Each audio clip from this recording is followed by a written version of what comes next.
Prochain match, prochain 16e, Brésil-Japon. Qu'est-ce que tu vas me dire?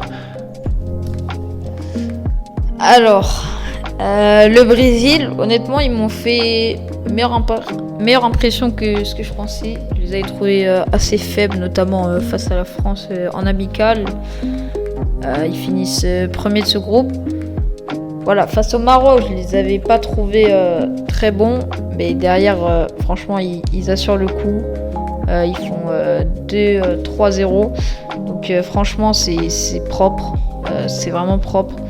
Et puis une force offensive retrouvée, j'ai envie de dire. Un Vinicius en forme, un Matheus Cunha aussi, très en forme. Donc vraiment, ça va être intéressant ce match. Le Japon, on l'a dit tout à l'heure, a tenu tête aux Pays-Bas. Derrière, ils sont allés vaincre 4-0 la Tunisie. Et puis, ils ont joué face à la Suède, face à qui ils ont fait... match nul 1 partout.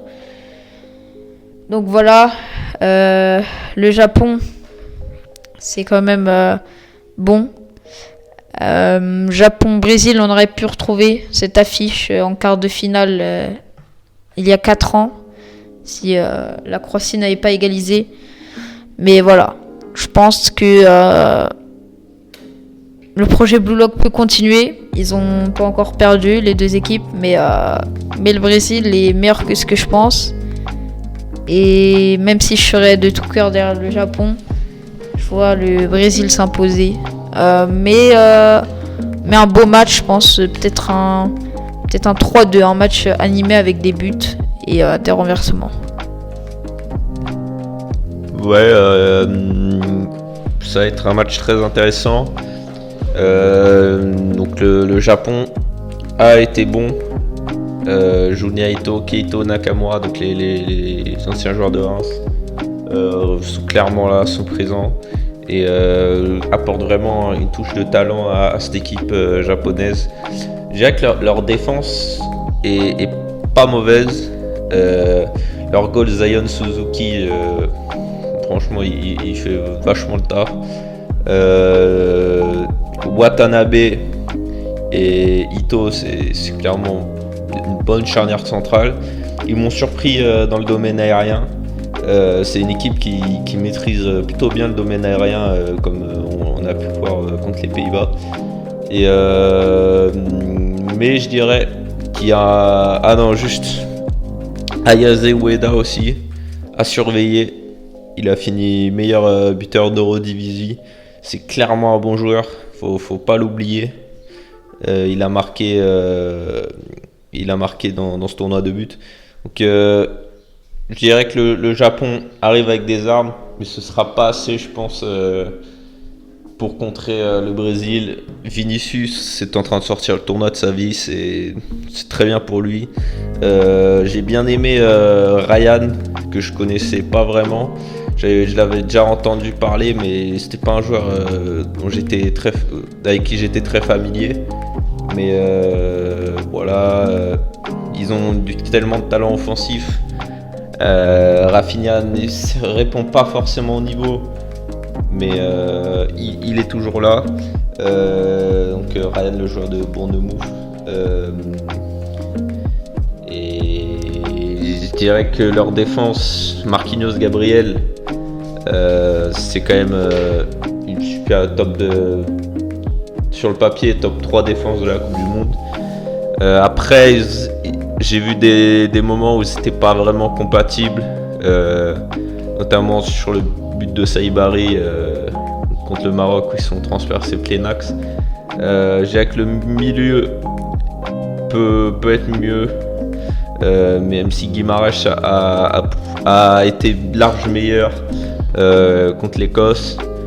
Je dirais que il y a plus de talent côté brésilien et plus de stabilité côté japonais, mais je dirais que le talent brésilien est totalement supérieur à la stabilité japonaise. Ça s'arrêtera là, je pense, pour le Japon, et c'est dommage pour eux. Je vois le Brésil s'imposer. Ensuite, Côte d'Ivoire, Norvège. Ton petit prono. Match très intéressant, une nouvelle fois, entre deux équipes outsiders, deux équipes qui m'ont fait bonne impression honnêtement.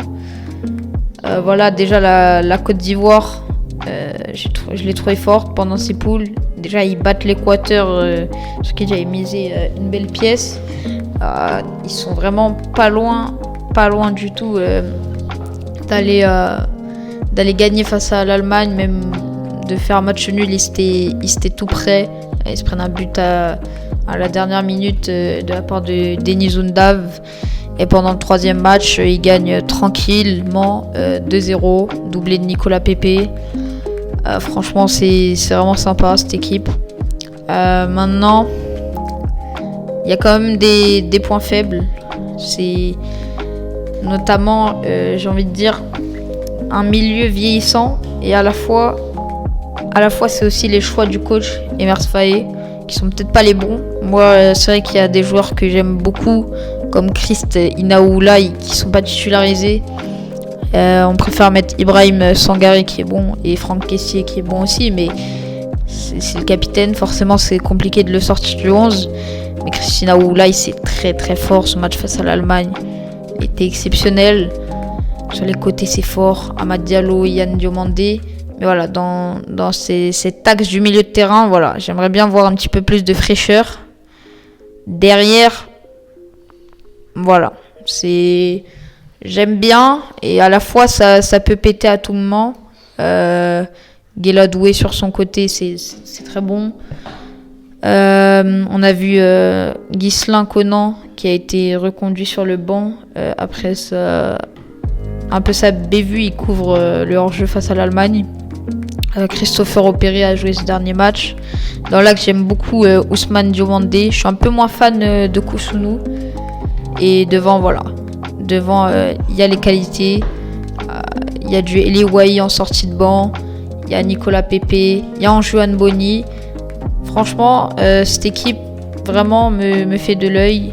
Je trouve que c'est une très bonne équipe. Mais en face, il y a une autre très bonne équipe. La Norvège. Donc ça va être compliqué pour les éléphants, mais je pense qu'ils peuvent faire quelque chose.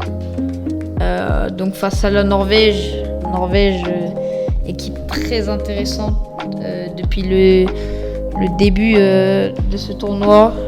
Je les ai remarqués, c'est fort, c'est très fort, notamment Erling Haaland par exemple.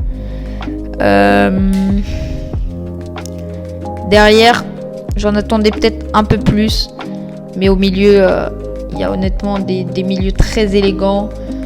Et peut aussi y avoir de l'intensité, notamment avec Patrick Berg. Mais voilà, au milieu, je trouve que c'est élégant. T'as du Martin Odegaard, t'as du Sander Berge, t'as Orsnes qui peut également jouer derrière de Benfica. Sur les côtés, t'as du Nusa. Tu peux également avoir du Oscar Bob. Donc voilà, maintenant, je vois bien l'équipe d'Emerse Faé se qualifier. Je les sens bien.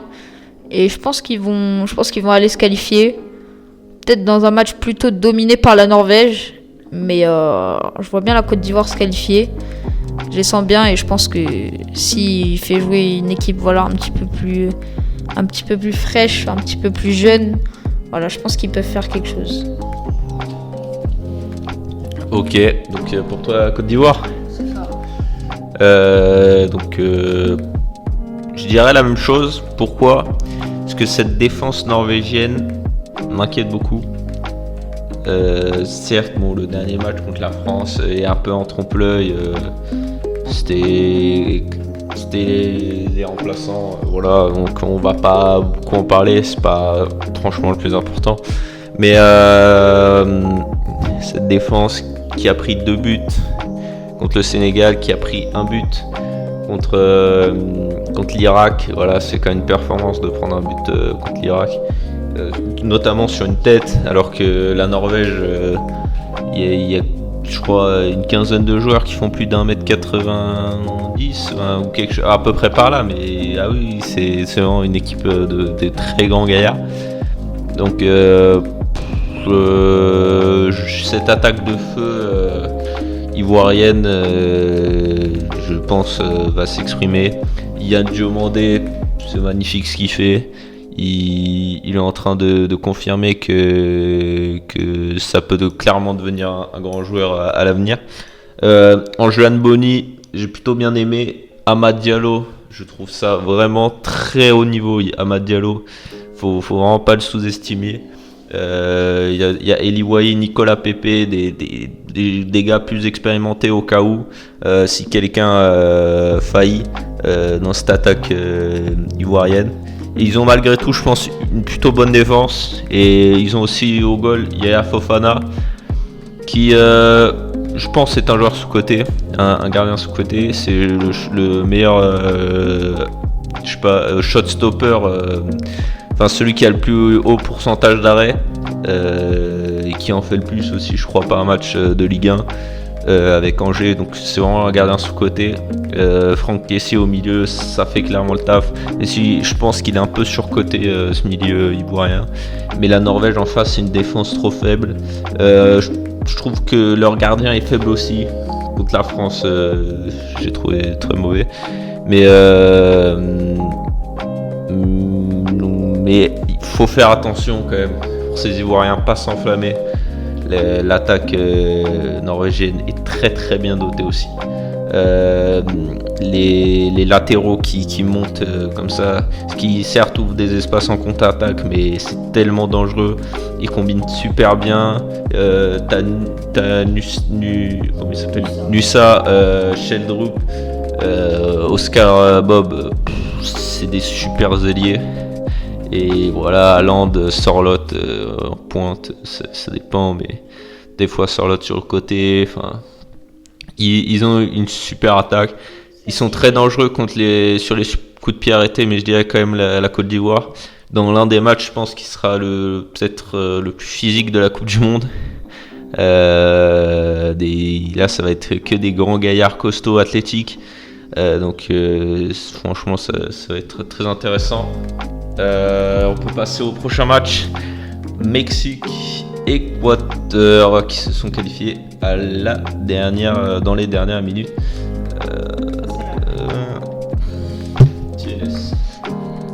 Alors, le Mexique a fini avec 3 victoires, avec 9 points. Ils n'ont pas encaissé 2 buts. Mais le Mexique, faut pas oublier dans quel groupe ils étaient. Franchement, encore une fois, je vais me répéter, mais je pense que c'est clairement le groupe le plus faible. Maintenant, quand même, je les trouve intéressants. Les latéraux, j'aime beaucoup Julián Quiñones également. Raúl Jiménez, ça fait toujours le taf. Mais je pense qu'ils restent limités et qu'ils ont eu 9 points parce que c'était pas 3 grosses équipes en face. Et l'Équateur, eux, c'est un peu l'inverse. Ils sont montés en puissance peu à peu. Et honnêtement, franchement, ils m'ont fait vraiment forte impression, notamment sur le dernier match. Ils devaient gagner. Ils encaissent l'ouverture du score. C'était assez controversé, mais ils l'encaissent officiellement. Il y a eu but. Mais ils égalisent vite, ce qui fait que tout au long du match, ils y croient. Et puis il y a ce but à la 77e minute de Gonzalo Plata. Voilà, je trouve sur les coups de pied arrêtés, c'est solide. Ils peuvent toujours faire des choses en contre-attaque. Et quand ils ont le ballon, l'Équateur arrive à le garder. Je trouve qu'ils ont plus de mal quand une équipe s'installe dans leur camp. Mais quand ils le récupèrent, ils arrivent à garder la balle, même s'il y a un pressing qui est enclenché. Ça, c'est notamment dû à une grosse intensité au milieu de terrain, beaucoup de volume. Je pense notamment à Moïse Caicedo, à Bité aussi. Sur les côtés intéressants, défense très solide. On a du Nkapié sur le côté, sur le flanc gauche. Franco sur le flanc droit. Dans l'axe, c'est très solide. Willian Pacho, Joël Ordonez, les deux frères de cœur. Et devant Ener Valencia, c'est décevant. Voilà, peut-être qu'il faudrait créer un électrochoc, peut-être qu'il faudrait ramener de la fraîcheur, faire notamment par exemple entrer Rodriguez. Mais voilà, cette équipe est solide et honnêtement, dans ce choc du continent américain, je vois l'Équateur passer et je vois l'Équateur faire un gros match et se qualifier avec beaucoup de solidité défensive. Je pense que le Mexique va être surpris parce qu'ils n'ont jamais rencontré une adversité défensive aussi forte depuis le début de la compétition. Voilà, Raúl Jiménez qui a répondu présent. Voilà, on l'a dit, Quiñones, etc. Et donc il a bien cité.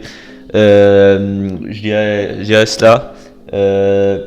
L'attaque mexicaine, je pense, a quand même un petit manque de talent. Même si ça s'est pas forcément trop vu sur les premiers matchs. Voilà, ils avaient un très mauvais groupe. Et l'Équateur a trouvé les ingrédients pour se qualifier. Ils savent que c'est un match à la vie et à la mort. Ils en ont vécu un il y a quelques jours de cela. Donc je pense qu'ils vont les surprendre avec une plus grosse dalle. Il faut pas oublier quand même que le Mexique est à domicile, mais je les vois quand même se faire sortir prématurément. L'Équateur très solide derrière. Ordóñez pour moi fait un meilleur match que Pacho contre l'Allemagne. Mais voilà, les deux vont répondre présent. Leur défense est très élevée. J'ai vraiment hâte de voir Caicedo un peu en mode star player, vraiment essayer de porter sa nation parce qu'en attaque, franchement, c'est affreux. Enfin, l'attaque de l'Équateur, elle est pas décevante d'ailleurs parce qu'on le savait, elle est pas talentueuse. Mais Gonzalo Plata a marqué. Je pense qu'il va se mettre en confiance. Il va peut-être aider les siens à aller mieux. J'ai vu quand même des bonnes choses en attaque contre l'Allemagne, certes, une Allemagne qui n'avait plus rien à jouer. Mais je dirais que ça va beaucoup mieux du côté de ce point-là. Donc je dirais que l'Équateur se qualifie. Et donc qui vois-tu se qualifier entre l'Angleterre et la RDC? Alors pour commencer, mon analyse de l'Angleterre, une Angleterre assez séduisante. Ils essaient vraiment de pas dégager, donc je trouve ça intéressant, peut-être un peu trop. Maintenant c'est très très très fort. Maintenant là où je pense qu'ils peuvent faire un peu une Espagne 2018 ou une Espagne 2022, c'est que sur les côtés c'est pas exceptionnel. Noni Madueke flanc droit, Anthony Gordon côté gauche, c'est pas ultra sexy. Maintenant le reste de l'équipe c'est solide. Pickford c'est pas exceptionnel mais ça fait le taf. Charnière centrale, Ezri Konsa, John Stones qui se complète vraiment très bien et puis c'est propre, ça va bien avec le style que Thomas Tuchel veut pour son équipe. Sur les côtés, le joueur très sous-côté, je trouve Nico O'Reilly qui a fait une excellente saison. De l'autre côté, Reece James. Je suis pas un grand fan de ce joueur, mais voilà, on peut pas dire qu'il ait été mauvais. Dans l'axe, c'est très très fort au milieu de terrain. Elliot Anderson, très très sous-côté, lui aussi, c'est très très fort ce joueur. D'ailleurs, je crois qu'il parle de transferts très chers dans des grosses écuries de Première Ligue. Declan Rice, voilà. Je pense que il est dans le top 5 des meilleurs milieux de terrain du monde et je pense qu'il est pas 5ème.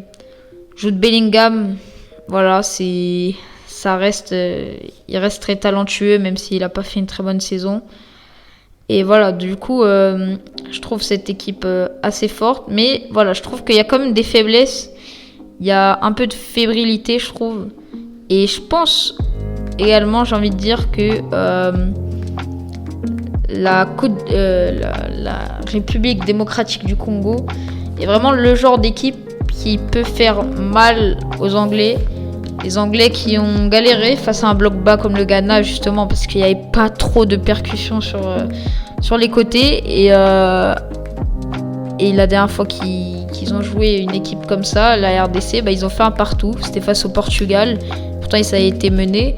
Et je pense que sur les contres, du Yohan Wissa, du Cédric Bakambu, ça peut faire très mal. Et ça me donnerait presque envie d'aller vers la RDC. Mais je pense que l'Angleterre a un côté clinique. Devant, ils ont Kane. Je pense que l'Angleterre se qualifie, mais ils ne se qualifient pas dans les 90 premières minutes.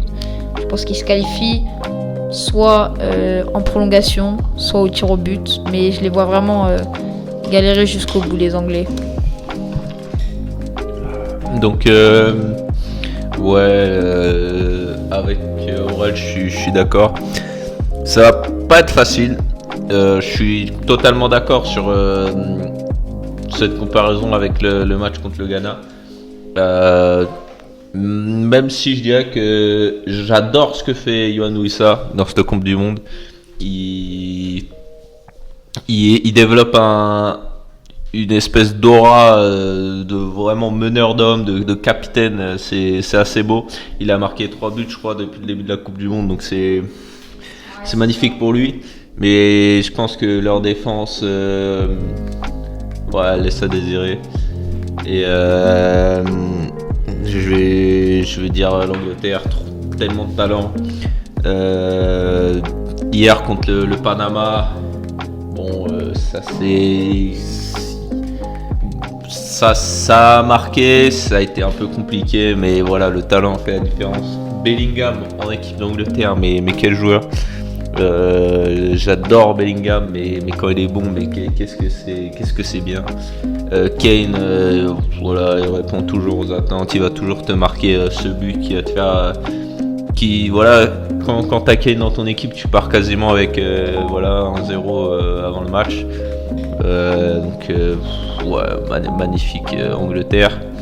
Ils ont des faiblesses au poste de gardien de but, notamment leur milieu. Je pense que c'est peut-être un peu surcoté, mais même si ça reste un super milieu, mais peut-être un peu surcoté. Rice certes est excellent, mais je pense pas que ça va être facile non plus. Mais je dirais que l'Angleterre, ça va être un match qui va ressembler un peu au match contre le Panama hier pour l'Angleterre, et je pense qu'ils vont s'imposer 1 ou 2-0, mais avec une ouverture du score sans doute en deuxième période. Wissa, excellent, mais ça va pas suffire, leur défense est trop faible. Sorry mes amis congolais.